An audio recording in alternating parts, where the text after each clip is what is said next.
understanding of Black life in America, early 20th century, coming forward all the way up through into the 60s, what life was like, particularly for somebody like Marian Anderson. Even though she was famous, she still had to deal with that second-class citizenship that was foisted upon her by the white supremacist society that we live in. So if it was that bad for her, imagine what it must have been like for the rest of African Americans in this country.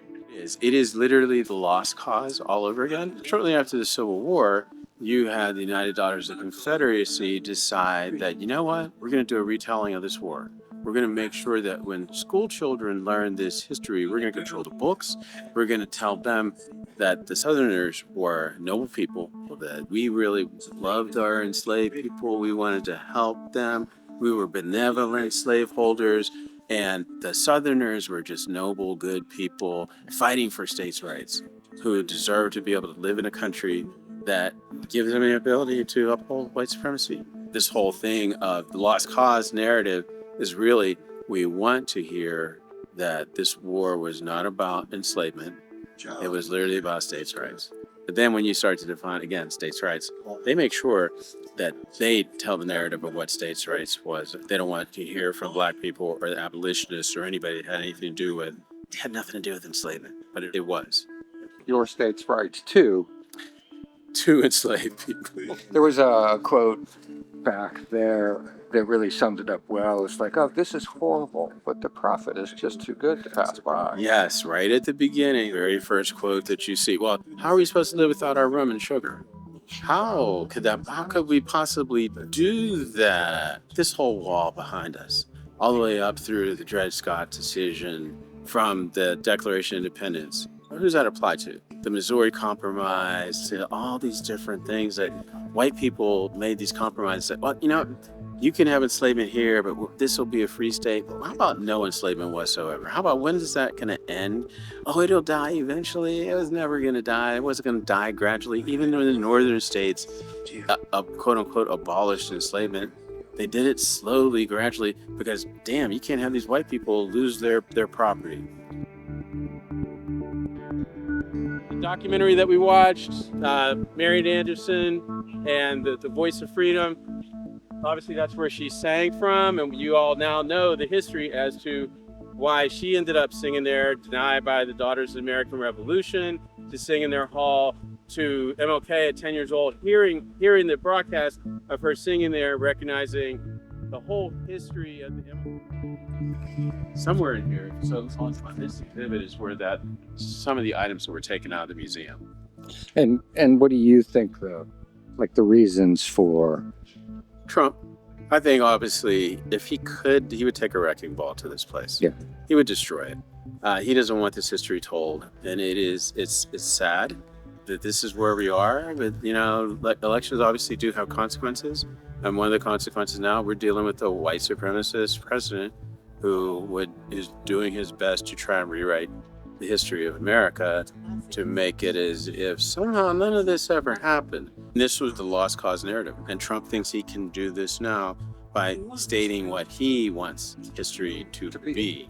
A piece of Philadelphia history was removed this afternoon by the federal government. Crews dismantled plaques telling the stories of the 9 enslaved people who lived in the president's house and were owned by President George Washington. Last year, President Trump ordered National Park staff to flag any displays that might be seen as disparaging to America's past. Because it says slavery. Taking it down doesn't erase it. Yeah, it is the lost cause all over again. And it's about education. Instead of saying, we're going to ignore this, we already know what happens when you ignore this. You get Donald Trump. You get people like him who are going to exploit that narrative. If he's not the reason to teach us, I don't know what is. So we do not allow this to happen again. And quit talking about, oh, we don't want to hear about identity politics. How the hell do you think Trump got elected? White Christian nationalism is nothing but identity politics. Please understand that. No, we're not going to stop talking about race. they have done to our country by allowing these millions and millions of people to come into our country, and look at what's happening to the towns all over the United States. And a lot of towns don't want to talk. It's not going to be Aurora or Springfield. A lot of towns don't want to talk about it because they're so embarrassed by it. In Springfield, they're eating the dogs, the people that came in. They're eating the cats. They're eating the pets of the people that live there. And this is what's happening. We want to remove anything that is un-American, anti-American, and it's like, un-American is actually you, and you want to actually project your ideology onto all aspects of life in this country, and your ideology is white Christian nationalism.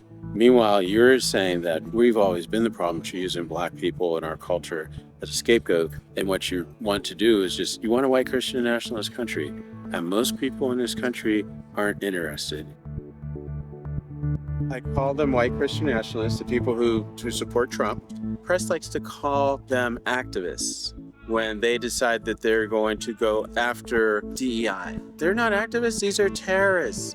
They're fundamentally attacking a system that works for all of us, that supports democracy. If you're being anti-democratic, guess what? You're a fucking terrorist. Sorry, but you're a terrorist. Stephen Miller's not an activist. Stephen Miller's a terrorist. What he has done, with this whole thing about immigration, Jews could not get to this country. Many lost their lives because of anti-Semitism. The Americans would not allow them into this country. Returned back, went back to Europe, and lost their lives. Meanwhile, those members of his family. And so now we're trying to tell Latinos who came here to try to make a better life, get the hell out after everything. Again, we exploit them and we're going to send them back, and particularly the ones who are here seeking asylum. How do you tell people who are here, you already applied for asylum, they go in, they've obeyed the law, they've committed no crimes, they're going in for their asylum hearing. They walk in, the judge denies them, strips them of their rights, turn around and in ICE arrests them and summarily says you're being deported. Not even to their home country, to some country that they have no connection to. It's not even really being deported. No, it's being kidnapped. We are kidnapping people, sending them to countries that they can't even speak the language, and that makes any kind of sense? So I wanted people to understand that, but I also want people to see how even when she traveled and was gaining fame in Europe, what happened when the Nazis came into power and what they were able to do. And when you look at this country today, what are we facing? And the Nazis used Jim Crow to form the Nuremberg laws, and we're right now, sadly, in a similar situation where our current president would like to take us back to that time, and basically our job is to resist. White people in this country are now finding out what black people have known for a long time. They're now seeing the consequences of white Christian nationalism, and what it was really about was dividing everyone so the rich people could get richer. It's like, what are the lower class, middle class, poor or white people getting out of this? Not a damn thing.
Need to learn their history and understand what happened here so that they can appreciate how far we have come, but now seeing the opposition that we face, and what are you going to do? Where are you going to stand today? What side of history do you want to be on? We have a lot of people today on the wrong side of history.